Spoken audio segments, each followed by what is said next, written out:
questions or comments, please post them in the chat.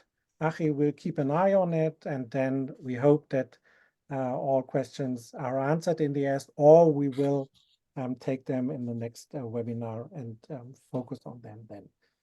So, and I hand over to Felix for a short recap of Module 1. Thank you, Marcus. I will promise not to repeat what we discussed in the first two seminars.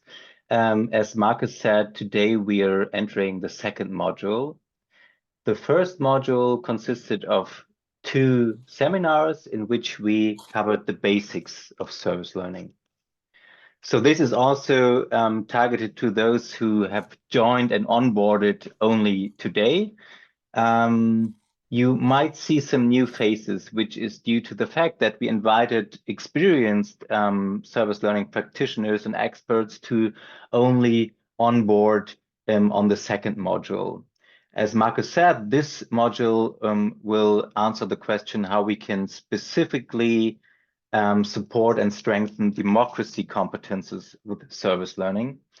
And in the first two seminars, just to activate your memory again, because you are experts already in a way, we discussed the basics of service learning, which is first and foremost that service learning is not something extracurricular. It's not a nice project week or something, but it's always the connection between civic engagement by students and the formal learning goals of the school and education system. This is probably the most important thing to remember. But then we also discussed the quality standards. For example, reflection, how important it is to reflect the engagement of the student in the classroom, but also that students are not obliged to do something, but can actually participate in the service learning processes. And also we learned about the four others, which you might remember and have in your head already. We also went through the phases of service learning, which was meant to help you start thinking about a service learning process can look like at your school, in your class. And what is of most relevance for us, and I think I repeated this twice already, is that you are the real experts for your students and therefore also for your service learning activities. You know your students, you know their interests, you know your community, which is of crucial importance because there is no standard service learning procedure. You have to develop your individual approach and your individual style in implementing service learning, always considering the quality standards, but of course you can also take the flexibility you need. You can always rewatch the videos of the first seminars. You find them on the Nele platform. This is our self-learning platform where you can also, if you haven't done so, take part in the first self-learning phase with a lot of videos and also texts, which are summarizing what I've just said in a more longer, in-depth way. So back to you, Marcus. So thank you, Felix, for that short recap. First, as a first step, we want to talk about, as I said before, different ideas or different concepts of democracy and what competencies people need to maintain our democracy. I think, especially on a day as today or like today, when a politician in Germany is attacked in order to intimidate him, we can no longer ignore it that there is a crisis of democracy and we have all to become upstanders and we have all to empower students to become an upstander and to fight for our democracy. And I think, but each of us here in this room democracy is something different, and I believe that is a really essential step to become clear about our own concept of democracy, because only when I have that clear, I can also be clear about which competencies need to be promoted, for example, through service learning. And depending on the concept of democracy, these can be completely different. And so I think that is really the first essential step we should talk about.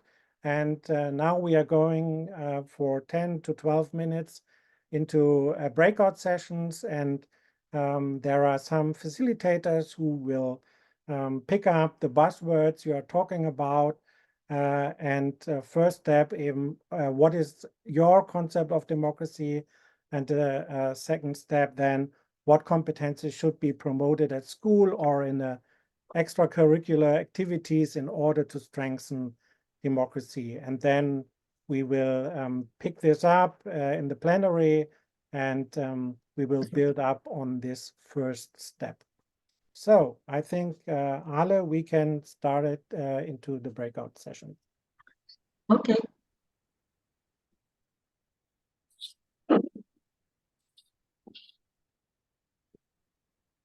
The project I work for here in Hesse, it's part of the Hessian Ministry of Education. And the task we have here is that we support schools in their democratic school development, and this also includes the prevention of violence. And I'm quite privileged to be one of the EPAN members. So I was mandated to connect in a way the 16 German education systems with the educational programs of the Council of Europe. And one of the major tools that is used by the Council of Europe is the so-called Reference Framework of Competences for Democratic Culture. And this is a tool that can be used in many ways. And I know that it has been already widely used in trying to understand better how democratic learning can take place, and what the quality of democracy in schools, in a lesson, or in a project can be seen more easily. So what you see on this slide here is that I'm trying to show you the RCDC as a tool to support EDC HRE teaching and learning in schools. And what I'm trying to do now is to combine the experience we have from democratic school development. This is the top left, Gewaltprävention und Demokratie lernen. Sorry about this. And you see, of course, your wonderful butterfly, the SLEAD. I will come back to the other butterfly later. And on the bottom right-hand side, you see the 3 volumes of the Reference Framework of Competences for a Democratic Culture. Next slide, please. So my profession is that I'm a project manager and have been for 6 years. I've been working as a teacher, English teacher and politics teachers for quite a long time in a secondary school in Germany. So this is something I have been doing for quite a while. So I'm also interested in this service learning approach because it combines, in my understanding, democratic learning and specifically also political learning. Next slide, please. So what we do in our work in Hesse, we offer trainings for teachers, we offer counseling for schools, and we organize events where people, teachers, head teachers, people from the school administration and other groups, they can meet and learn in a way good practice or next practice with regard to learning about democracy in schools or the prevention of violence. And for us, our focus is on a democratic school culture. So what we do also is, together with the people from the schools, we reflect on schools on a system level. So we are not only looking at specific lessons or specific projects, but we also try to support schools how they can develop their whole school culture, which is a long process, and it needs a lot of training and a lot of support.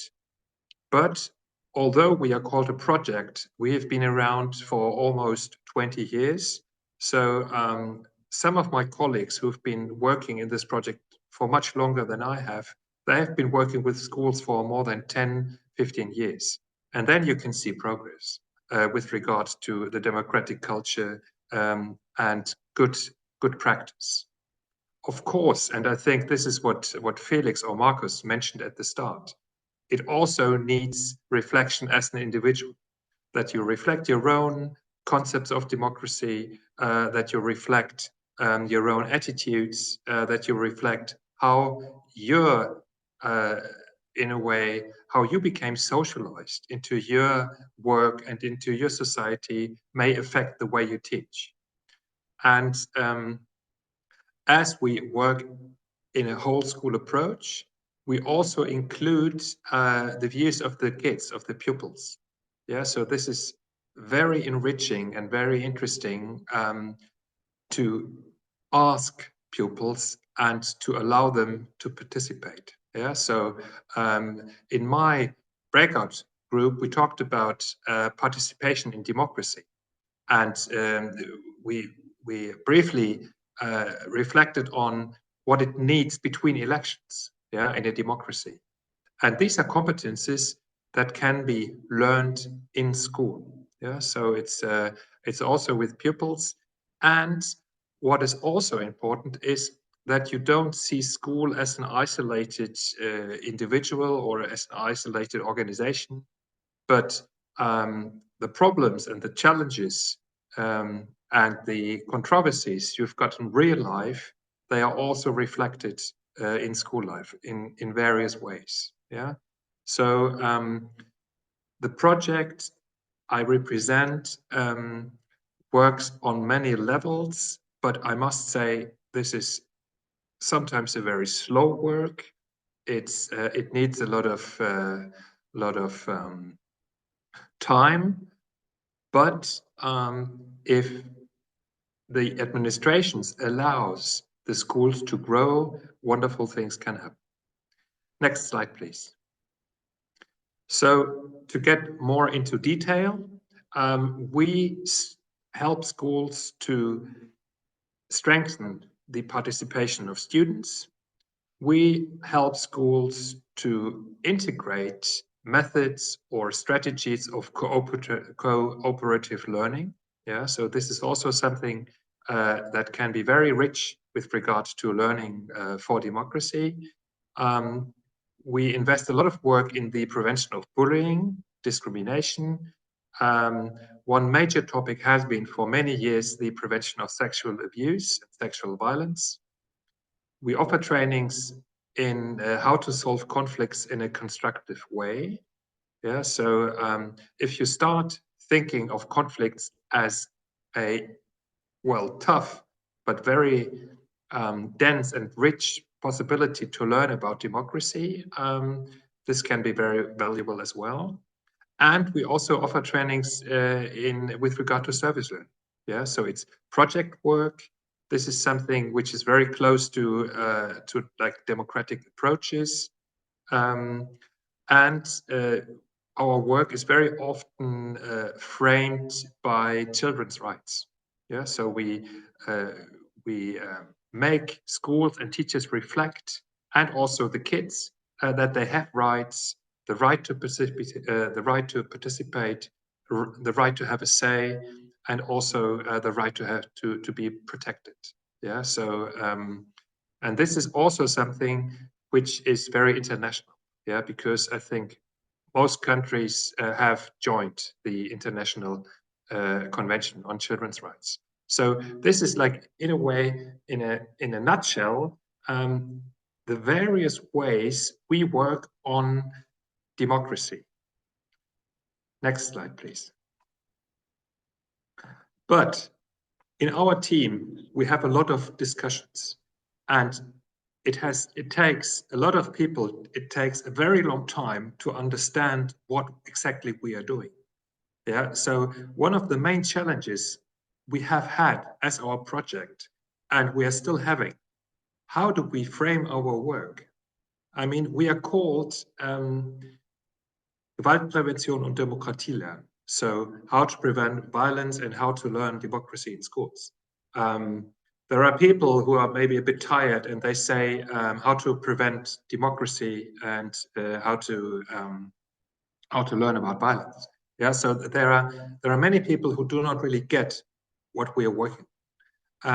We always say we work on democratic school culture, and we work on participation, and we work on that children's rights are not only on the wall, but they can be lived and experienced by the kids.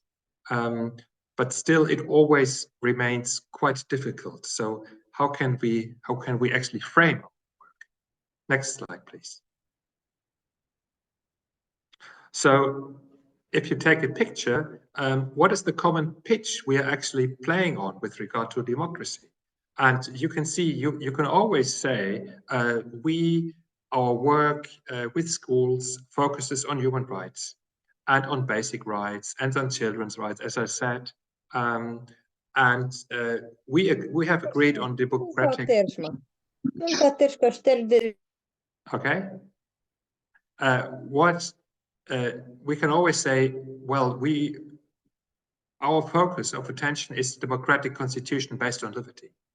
But honestly, this is quite far away from having a workshop with teachers who have severe problems with students who are being bullied, who have severe problems with racist remarks in their classrooms, so these are very small problems.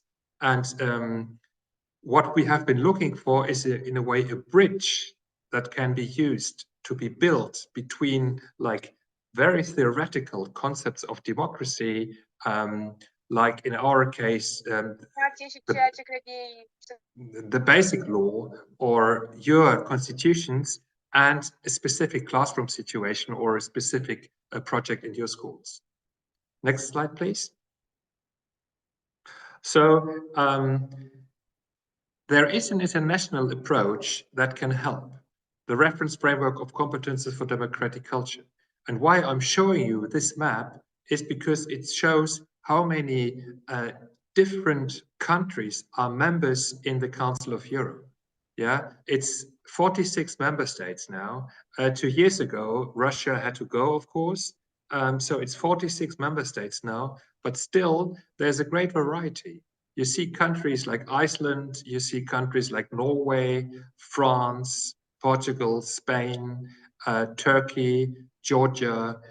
So there's a rich variety in a pan-European way. And this is something that is important if we go one slide further, please. Because if you look at this richness and the Council of Europe, just very briefly, let me say a few words about the institution itself. It's the main human rights organization in Europe and has been for almost 75 years now. So in May, there's the 75th anniversary. And the human rights, the work of the Council of Europe focuses on human rights, on the rule of law, and on democracy. And all the educational programs of the Council of Europe are based on this strategy.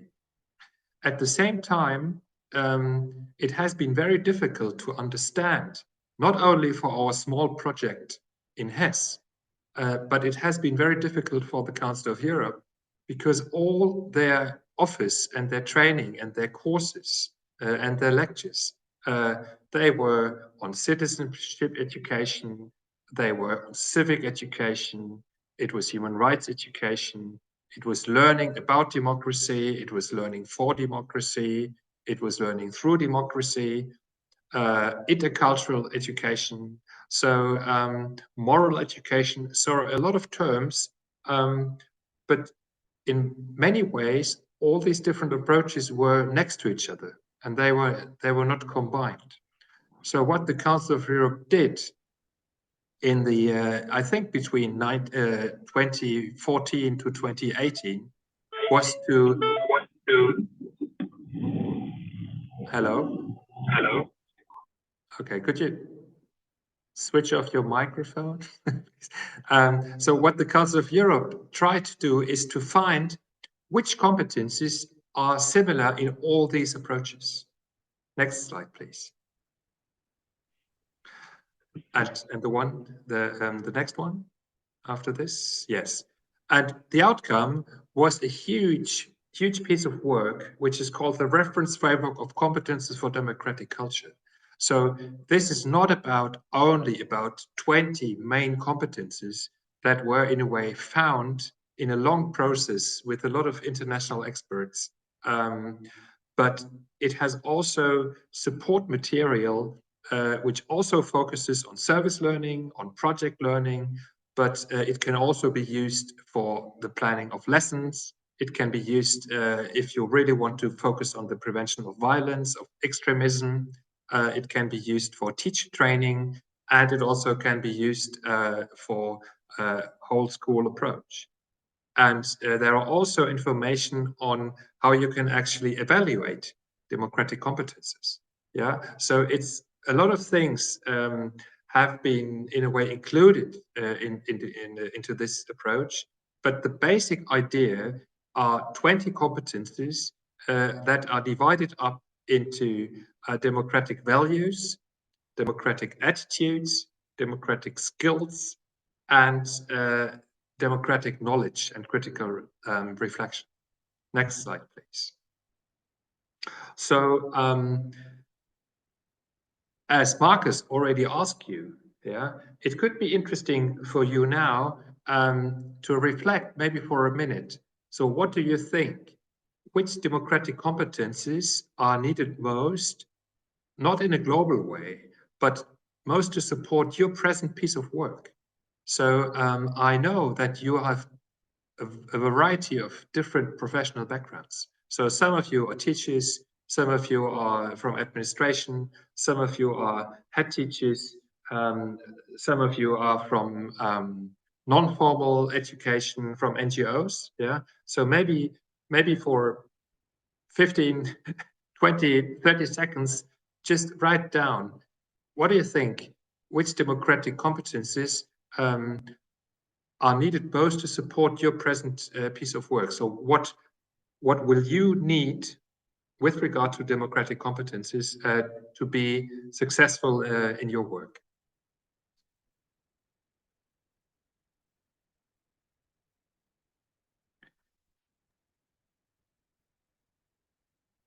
We have some answers. Sophia says, trust yourself and others. Maria says empathy. Alexandra, learning skills. Yes, yeah. Thank you for sharing the chat. Christina says respect. Anka, support. Yeah. Marcus says tolerance of ambiguity. Yeah, yeah. Clara says participation. Yes, critic. Yes. Okay. Yes. Thank you very much for answering so quickly. I had a bit trouble with my headphones and the other stuff. So maybe it was also tolerance of ambiguity with me today. Yes. Okay. Yes. Thank you very much. Let's go one step further, please. Maybe you know this is Pip Wilson material. It's copyright material, but very briefly, with regard to democratic competences, and if you reflect on yourself, where do you stand? Do you feel comfortable with using these democratic competences? So maybe you're the figure in the middle, smiling happily, or do you think you're still a very beginner? So maybe you're trying to crawl up the tree, or maybe you've got a friend who always helps you and who's maybe sitting next to you right now, and you can always ask if you've got a problem. So maybe you're sitting on the branch, or maybe you're very tired and you rather would like to be somewhere else, and then you are nearly falling off the tree, or you're falling off the tree. So you can very briefly reflect now on how you feel with regard to the topic of today, which is, well, how to use democratic competences and how to reflect on democratic competences in order to better understand how to strengthen the quality of democracy in your working context. So maybe you have found one of these figures. You can get this material very easily. You can buy it online if you just put blob tree into the search machine, and it's Pip Wilson. Next slide, please. Yes, and here it is. This is the butterfly, and I added your wonderful SLEAD butterfly because it, of course, in a way cites the RFCDC butterfly. And what you can see here is there are 20 competencies. On the top left bottom, it's all about values. It's about valuing human dignity and human rights. It's about valuing cultural diversity. And it's about valuing democracy, justice, fairness, equality, and the rule of law. And this is, well, you can discuss whether values are a competence, but I think this is quite rich, in my opinion. Just yesterday, I was visiting a school, and they invited me to present the RFCDC, and they had a day, working day together as staff. The entire staff of the school came together, and they had problems with rules. They had rules in the school, but nobody knew them. And they were like, one teacher allowed students to use their mobile phones, and the other the other teacher took it away. And I realized that democracy cannot really function without the rule of law. And this is also important in school. So if you want to have a functioning like democratic learning in school, you also need to have rules, and you need to have to explain why rules are important. So the values are good for orientation. If you come to attitudes from the point of teacher training, this is very important, but also very challenging. So democratic attitudes that the Council of Europe agreed on: openness to cultural otherness and to other beliefs, worldviews, and practices; respect; civic-mindedness; responsibility; self-efficacy; and tolerance of ambiguity. So these are or were the 6 attitudes that can be very helpful to reflect upon when you think of how to improve the democratic quality in your school, in your lesson, in your institution where you work. But all these 4 wings need to be seen together very closely. Yeah, so the image behind this butterfly is that it can only fly if all 4 wings are in a way seen. So there are also skills that can be very efficient with regard to democratic learning. Learning skills, critical thinking skills, skills of listening and observing, empathy, flexibility and adaptability, linguistic skills, communicative skills, cooperation skills, and conflict resolution skills. So this is a lot of things, but I need to say at first, this is not a work program you need to, in a way, fulfill, or you need to tick boxes. This is a lens you can use, and then you may detect that one of these competences are especially relevant for the work you are doing, or the work you have done or you are prepared to do.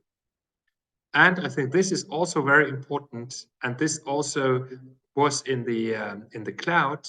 It's also about learning about content. So the bottom right wing, I think, is very close to political education or civic education. It's about knowledge and critical understanding. It's about knowledge and critical understanding of yourself. It's about knowledge and critical understanding of language and communication. So this is about fake news. This is about your sources. But it's also about knowledge and critical understanding of the world, politics, law, human rights, culture, and so on, history. So this is a lot of the on the plate. But at the same time, it's very light, because the idea behind this concept is this is something you can use. This is not something you have to use.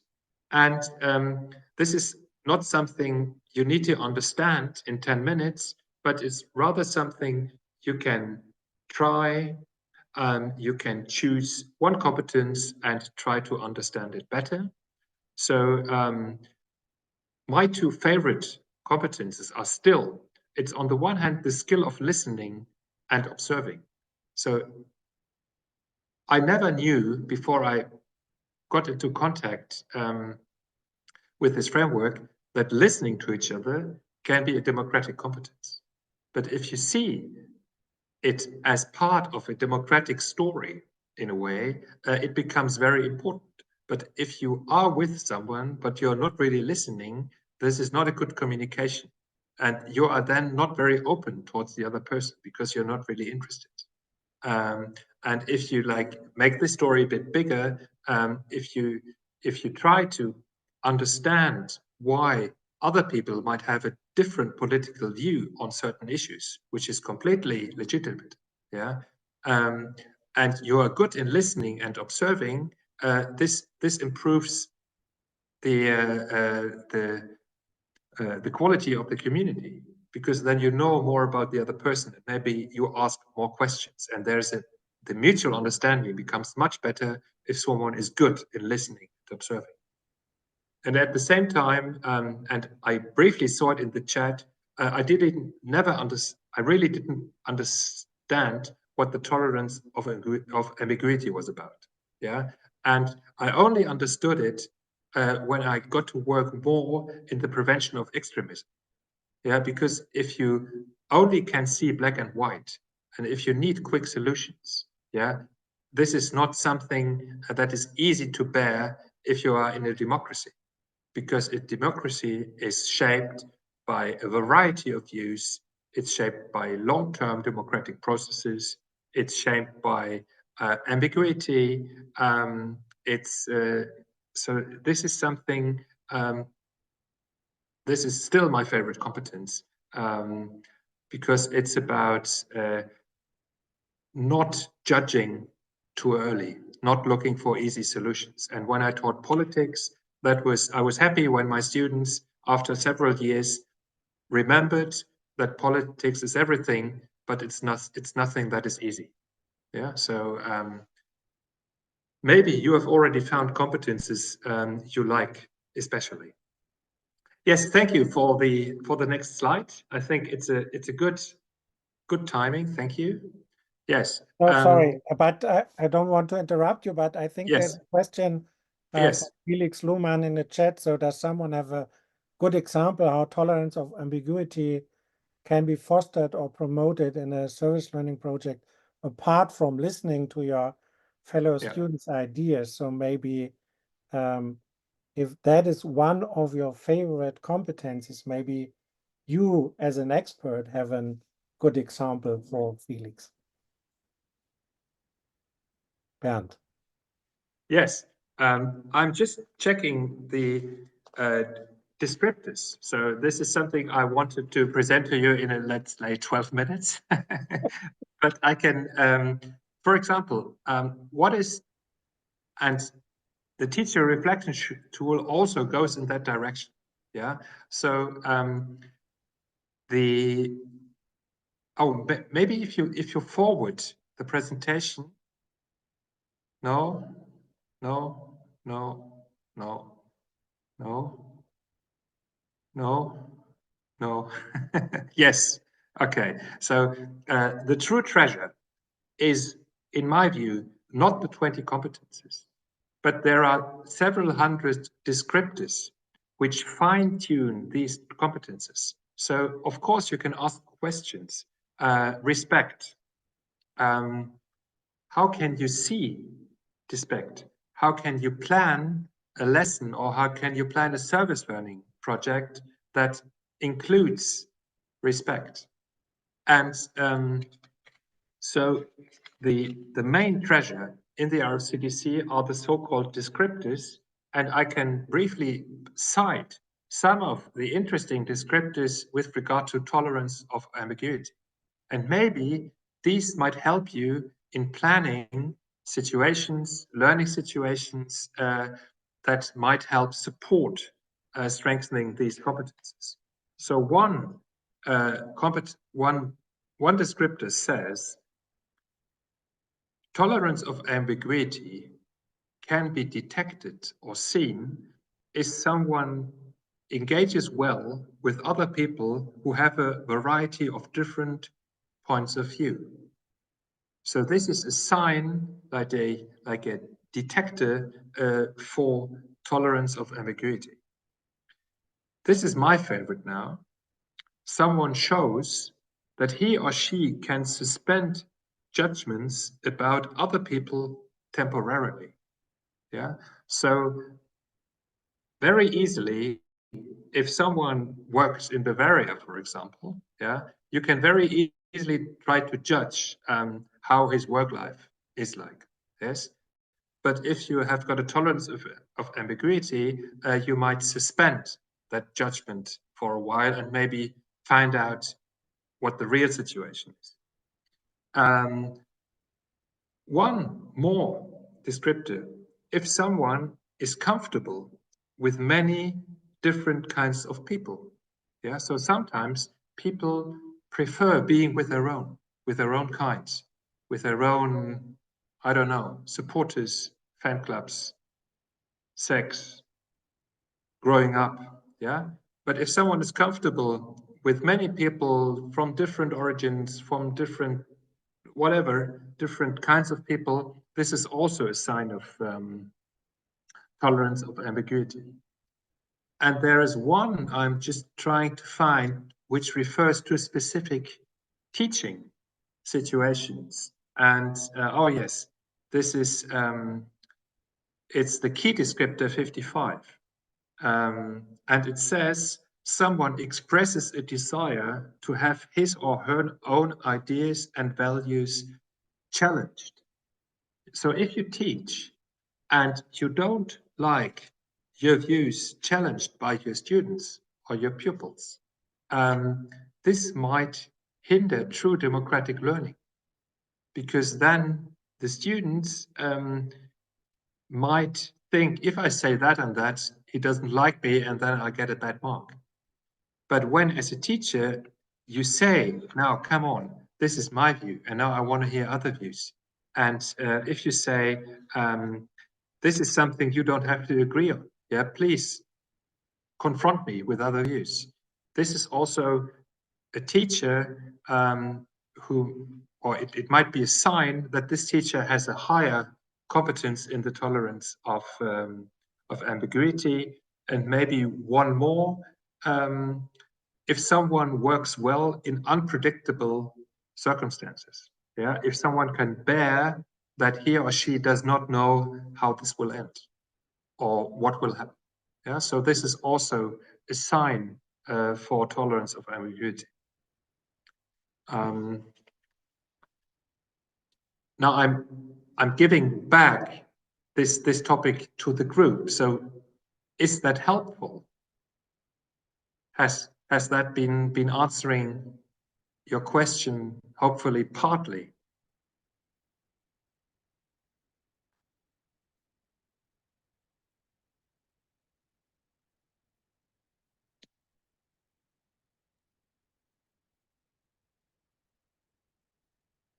So Felix is writing in the chat, yes, thank you. And Okay, great. maybe to add, you can use the method of moral dilemmata or the method of philosophy for children. So I think that are both two good methods to foster tolerance of ambiguity, because in both methods, students can realize that there is no truth. There's not the one answer to questions. So yes, yes. There's a method in German. It's called Dilemma-Dialog. It's dilemma dialogue, probably. Yeah, exactly. Yeah. Okay. So what about time? What about time, Markus? We have some more time, so I think we should do this interactive thing. Okay, so let's go briefly back to the RCTC reflection tool. No, yes. Okay, yeah. So yes, if you want to dig deeper into the reference framework of competence for democratic culture, you can use a tool. It's the so-called RFCDC teacher reflection tool, and it's the ideal teacher behind this is the self-reflected democratic practitioner. And it helps you to get more familiar with the idea behind the RFCDC, and you get to know all the various areas within the RFCDC.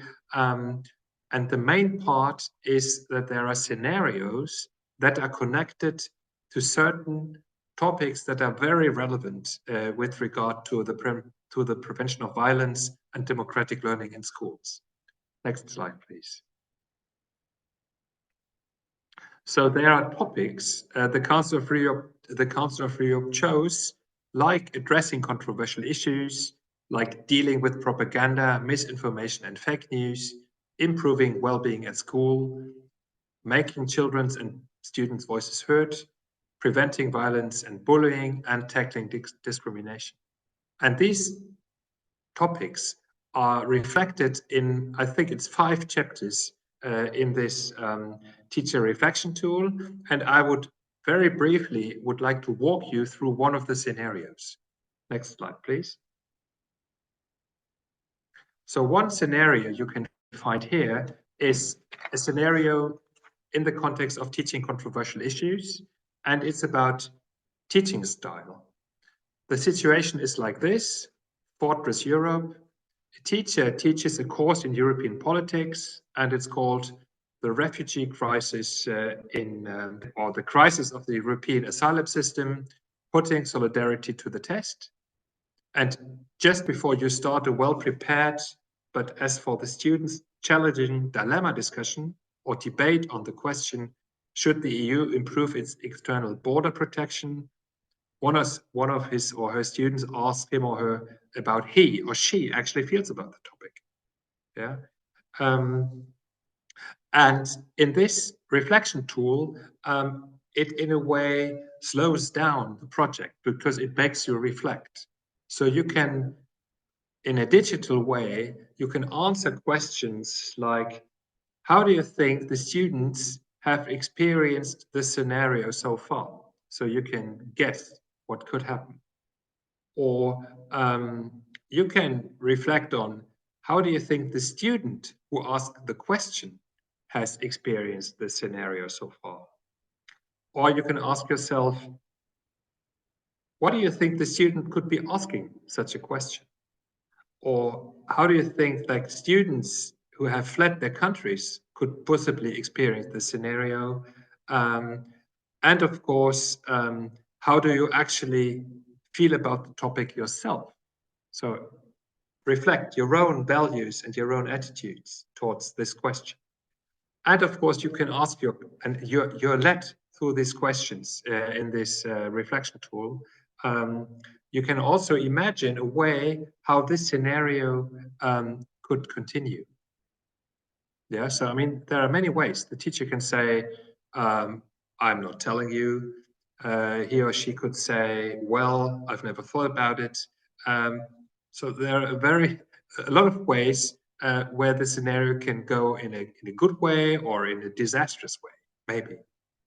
And the next step is then that you are asked to identify up to 3 competencies you think are most important for the teacher in such a situation. Is it important for the teacher to be flexible? Is it important for this teacher to be good in cooperation skills? Could it be good for the teacher to be good in listening and observing? And that you're very neatly led through a variety of scenarios, and it's all based on the RFCDC and a variety of descriptors. Yeah. So this is a tool. If you're interested in getting more involved with the RFCDC, you can use. Next slide, please. Yes. So the butterfly is always used as a lens.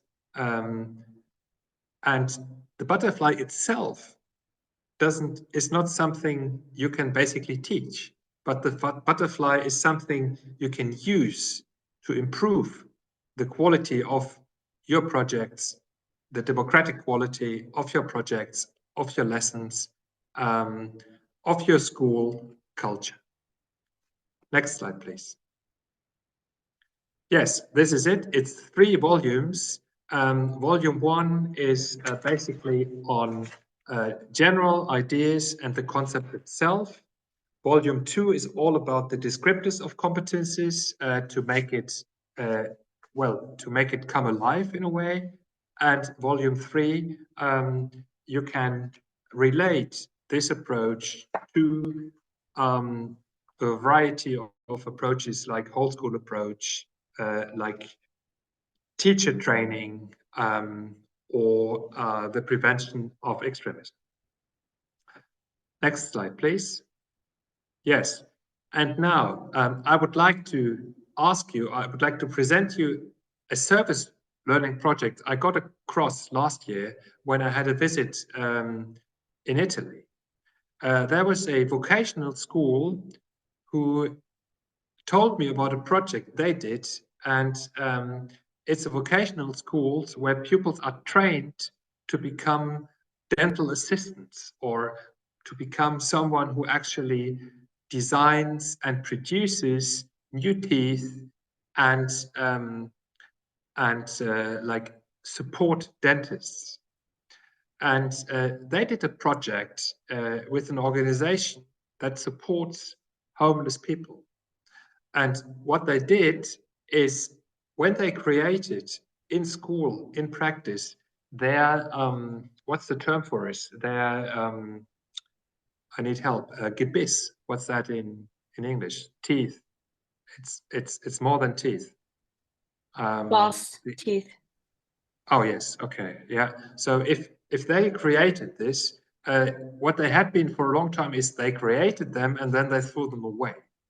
And what they did in this project was that they went to these people who were homeless and who met in this NGO, and they designed new teeth for these people in their school, and then they went back and fit them in. So what happened is there were homeless people who had problems with their teeth or they didn't have teeth anymore. And of course, you can imagine that if you don't have any teeth and you don't have money, it's very hard to eat. So what they did is that they went back into their school. They made these artificial teeth, and then went back to the people and they fitted them in. And then they could see that these people could have a decent meal again. So that was a project, I called it New Teeth for the Homeless. So what I would like to ask you now is, in your view, like a very brief summary of the project, but what do you think? In your view, what could be the top 3 competencies that could be developed most within the students when taking part in such a project? So please write them down or note them down using the butterfly. And please share your choice with us in the group via the Mentimeter. You can find the Mentimeter link, the code in the chat.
Okay, Markus, will you be sharing your screen? Oh, yes. Yes, wait a minute. Yeah.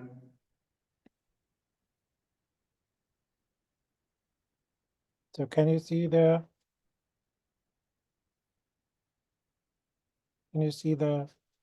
results? No. No. Okay. No. I have to stop this. No.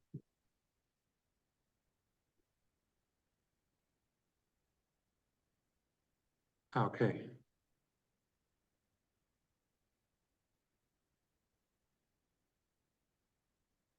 My eyes are not very good, so I would need some help, Markus. There are two winners, 19 and 21.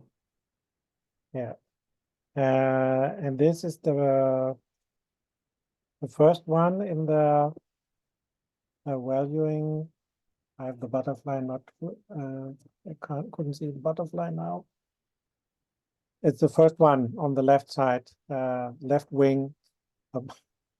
It's valuing human dignity and human rights. Yes. Yeah. Yes. And this is empathy. Empathy is the winner. Mm-hmm. And I think here's respect and responsibility. Okay. 11. 12 now. Respect is winning. Very narrowly. Well, thank you very much for taking part. This is amazing. I think human dignity is something which is very powerful in this project. And honestly, I left it out. I don't know why, because it's so sitting there and it's so important. But I prepared my option. Maybe you can share my my presentation again. And yes, so it's about how to work with descriptors. And I'm sorry, like leaving out human dignity, because of course it's the top. I agree. I chose 4 others, but again, using these descriptors is your choice. There is no one telling you which descriptor to choose. And I think this is also very important. No one is telling you to use exactly these descriptors. So if you feel you're interested in this, for me, it has been very helpful to start working with descriptors first. But I think after a while, you start redefining these descriptors and trying to adapt them to adapt them for your own work. So my choice was, of course, also empathy. And there is one descriptor ID 1301, someone expresses sympathy for the bad thing that he or she has seen happen to other people. So this could be someone that I think quite closely relates to such a project. Or respect. Someone expresses respect towards people who are of a different socio-economic status from his or herself. Civic-mindedness. This is something that could happen in such a project. Someone discusses what can be done to help make the community a better place. So as I understand service learning projects, there's always the reflection on why are there people who have no teeth and there is no one but students helping them. Yeah, so this is a political question. So how do we want to live together in a society, and how much financial support do we offer to people who have basically nothing to have a life in dignity? And this refers, so maybe this in a way helps me if someone can reflect critically on the concept of human rights. So this is one I chose because in such a project, in the reflection stage, you can discuss the question of how the concept of human dignity is actually realized in real life. Yeah, so in Germany, we sometimes we've got the constitutional court deciding whether a certain measure or a certain support by the state is needed to guarantee a life in human dignity. Yeah, so it's a question of social policies. Yes, next slide, please. So maybe I can add something. So yes, in my point of view, please, always, always. This diverse results shows the importance of the reflection. So you can have the same project, these new teeth for homeless, but in the phase of reflection, you put the focus on one of these competencies. Yeah. And you foster this competence, this special competence, you selected. But it's the same project. And I think that's really important. So it's not, so you don't foster a competence just to do the project. You have to think about, you have to reflect about, and then the students, the pupils became aware of what kind of competence they learned or they strengthened in this project. So. Yes, thank you, Marcus. And this gave me time to think of something which is very important, and I need to share this with you. I heard about training on the RCDC where the training started with the participants never having heard of the RCDC, and what they found on their desk when the training started was a list of 200 descriptors. Yeah, so the training was dead before it started. Yeah. My advice is that you choose 1, 3, maybe 1, 3, 4 competencies you especially like, or you are especially good at, or you are especially bad at. Yeah, so you can just choose them and say, oh, well, this is interesting. What does it mean? So what does it actually mean to have empathy? So what is behind that? Yeah, how can you see or how can you detect empathy?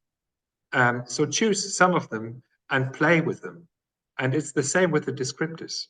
Yeah, just check them. It's like if you've got a WhatsApp group and you have you haven't looked at your mobile phone for let's 2 minutes, and then you've got 30 messages. Yeah, I think you can very easily detect which of these messages are important for you or are not important for you. Yeah. So see butterfly and the competencies and the descriptors just as a help. Of course, you need to invest some time into getting behind the idea. And this is where you can use the reflection tool. But after a while, it becomes like a day-to-day support. And it also, maybe I can share this with you, it also has affected my personal life as well, especially with regard to skills of listening and serving. Okay, next slide, please. Now, this is again the blob tree, and I'm asking you or inviting you to reflect for yourself whether you would still choose the same figure as, let's say, 45 minutes ago, or maybe your figure has changed. And the idea behind this is, how comfortable do I feel with working with democratic competences? So maybe this has changed, maybe this has not changed. You can decide that, of course, for yourself.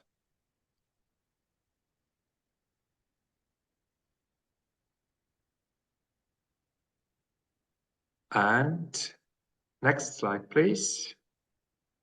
Yes, so maybe very briefly, you can do this on your own, or maybe in the chat, or you're also very welcome to just like use your microphones.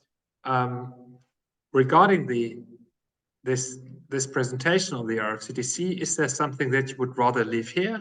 You would say, oh, I already know this, or this is not something I can use. Maybe you've got a wish you would like to share with us. Is there something you are taking with you where you say, okay, this is something, this is interesting, and I will think about this, or I would try it out. And maybe there's also just one more thing to say. Yeah, so please give feedback either in the chat or maybe just to yourself. But of course, it's also good and maybe rich for the group if someone shares it with all of us. And with this, thank you very much for listening. And I'm really curious how you proceed in this wonderful project. So thank you very much, Bernd. Really great to have you here and your passion about the RFCC. And yeah, maybe someone would like to give feedback. So.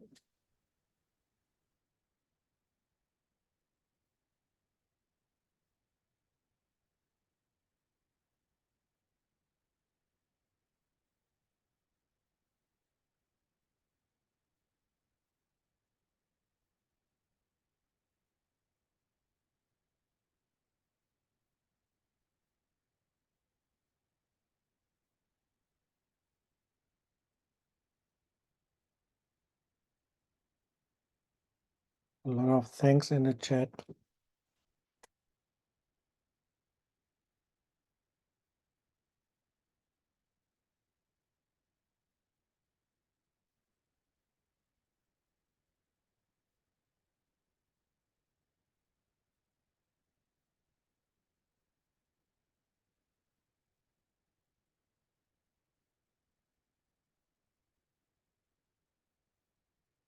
So, and I collected one question in the chat in a very early state of your presentation. Maybe you can answer. I think it was from, I don't know exactly. So, but the question was, what happens to pupils who are used to democratic structures and find themselves afterwards in a normal company, which is structured in a very hierarchy system? Do you have an answer to that question, Bernd? My first association was that just yesterday we discussed the question, what happens to kids in the German school system who have worked with class councils and all these excellent ways of participatory democracy in their primary school, and then they leave their primary school and go to the secondary school, and no one knows about this, and it's all lost. Yeah, so this is a big problem in the German school system, that so many competencies are not seen anymore and are not drawn upon with kids when they leave primary school and go to secondary school. With regards to the question, when you leave school altogether and then you get in a different, well, it's a different world, and it's a different area. My first question is that if you look at skills like critical thinking, yeah, in my view, maybe it's too idealistic, that if you have learned and you're good in critical thinking and in reflecting, this is something that can earn you a lot of money if you go to the right company. But if this is something that is not drawn upon and is not needed in the company you go to, maybe you should ask yourself whether you're at the right place. The other thing is that schools themselves are not democratic institutions. Yeah, so at least I mean, I work for the Hessian Ministry of Education, so there are a lot of things that are just set, that are, it's like there's a frame, but within this frame, you can learn a lot of democratic competences. So your question makes me think, and maybe it also refers to what I think Markus said, is that you need to teach democracy in schools in a realistic way, on saying that if you have a successful service learning project, this does not mean that everyone will applaud you when you're in the real world and you want to change social policy, for example. And at the same time, democratic learning needs to be seen in context, that this is something which refers to the society we live in, and which is something that can be discussed in the workplace, but a workplace is a different context. Yeah, this is about, there are different aims. The reference framework is called the reference framework of competence for democratic culture, and it refers to society in your role as a citizen or as a member of a democratic society. It does not explicitly prepare you for work life, but at the same time, there are a lot of competences in this framework which will certainly be loved by people who employ you. Yeah. So rounding your question up, is, I think if you are really a trained democratic personality, you will find it very hard to stay in such an environment for a long time. I don't think I've answered your questions, have I? Yeah, it wasn't my question, so it was. I know. I think yeah. I can. So, but maybe it was my question. Yeah. And I'm extremely grateful for what you've just laid out, and to making a difference between what school life is like and real life, and that it's not sometimes the same. And yeah, it was really helpful, because I also work for a ministry, so I know what you're talking about. And this was exactly my question, you know, for which world are we preparing the children? And sometimes it's the preparation is not for real world, to be honest. Thank you very much, Vlad. Yeah, and I think so. Service learning projects are a good chance to learn to handle disappointment. So I think not every project will be successful, and so we can learn how to handle disappointments, and I think that's really important. So yeah. So now it's 5:38. So, Achi, is it okay for you if we skip the country analysis and do it next time? Yes, that will be no problem. Okay, so so I think so Bernd, really a great thankful for that brilliant presentation, for your that you are so passionate about the RFCDC, and we work with the RFCDC in the next webinar, so we will create our own service learning projects and think about which competencies we can foster which democratic competencies we can foster with different service learning projects. So really great. Thank you to you, and 2 bottles of wine are standing here for you, and they will find the way to Frankfurt. So yeah, so next step is, I think, to I don't know exactly where my presentation is, but I will find it.